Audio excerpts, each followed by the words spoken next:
Bonjour à tous, aujourd'hui on se retrouve pour parler d'un roman, ou plutôt même de 2 tomes en fait de romans.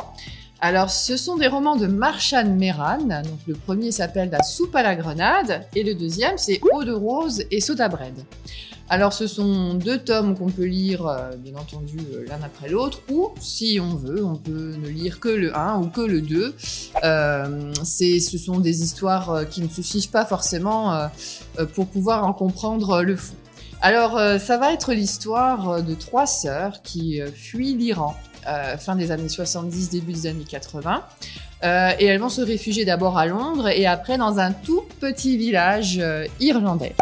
Un petit village dont les habitants ont des bonnes habitudes bien ancrées depuis longtemps. Il y a le pub, la boulangerie, les pèlerins qui viennent de temps en temps avec les marcheurs faire l'ascension du mont Patrick qui est juste à côté, avec beaucoup de vieilles dames comme ça qui se retrouvent pour parler sur un banc des voisins et des derniers ragots.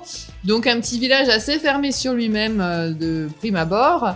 Et les 3 sœurs vont ouvrir un café-restaurant, le Babylon Café, où elles vont proposer donc de délicieux mets de la cuisine iranienne. Donc pour la petite anecdote, dans les romans, vous allez retrouver les recettes dont on parle dans ce restaurant, dans ce café, au fur et à mesure des pages ou derrière. Donc vous pourrez vous-même reproduire les recettes si vous le souhaitez. Donc il faut savoir que l'auteur Marchand Meran s'est beaucoup inspiré de sa propre histoire, puisque elle aussi avec sa famille a dû fuir le régime en Iran pour s'installer dans plusieurs autres endroits du monde, dont l'Irlande. Donc on sent que le récit est vraiment imprégné d'une histoire très personnelle. Il y a des flashbacks de ce qui s'est passé en Iran qui nous font voir un peu l'histoire avec un grand H par les petites histoires de ce que pouvaient vivre les gens au quotidien. Et puis là, dans ce café, elles vont se reconstruire, toutes les 3. Donc elles sont toutes les 3 très différentes de caractère et en âge. Donc il y a l'aînée qui fait vraiment la cuisine et qui prend un peu les choses en main, celle du milieu qui a un caractère un peu compliqué et qui a vécu aussi des choses assez terribles, et l'adolescente de 15 ans qui a des envies de liberté qui ne peuvent pas toujours être assouvies. Alors dans ce café vont se croiser des gens, d'abord pas beaucoup, puisque ce sont des étrangères, on ne connaît pas cette cuisine exotique. Alors, elles sont un petit peu, au début, on a un petit peu peur d'elles, presque, hein, on les met un petit peu de côté. Et puis, au fur et à mesure, la communauté du village, beaucoup de personnes vont s'intéresser à cette cuisine ensorcelante, à ces épices, de ces odeurs de cardamome, d'amandes grillées, de miel chaud. Ça intrigue, c'est une cuisine différente et surtout, c'est une ouverture différente. Donc, ça va parler de plein de belles rencontres. Des préjugés qui peuvent être complètement balayés d'un revers de main, de convivialité, du fait aussi que dans une cuisine, ça peut vraiment rassembler les gens, puisque les gens vont vraiment, les habitants de ce petit village vont vraiment ouvrir au fur et à mesure leur personne et leur cœur en goûtant cette cuisine.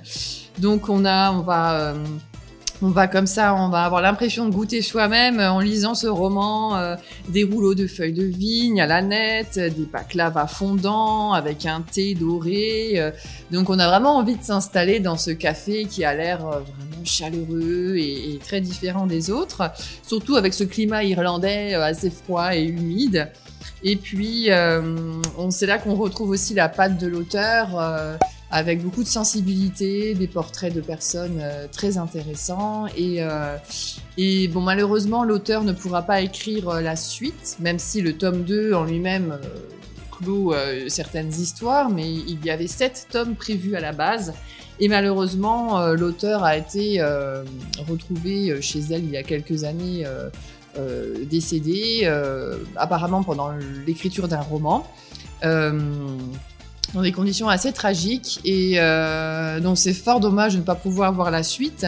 Mais c'est vrai que on sentait dans ces romans-là que l'auteur y mettait beaucoup du sien, et je pense qu'elle a vraiment pas eu une vie très facile, et malheureusement on ne pourra pas lire ses autres écrits. Mais en tout cas, si vous voulez justement découvrir un petit peu d'exotisme et de belles histoires un petit peu différentes de ce qu'on a l'habitude de lire auparavant, n'hésitez pas donc à vous plonger dans La soupe à la grenade, et pourquoi pas aussi dans le tome 2, donc Eau de rose et Soda Bread.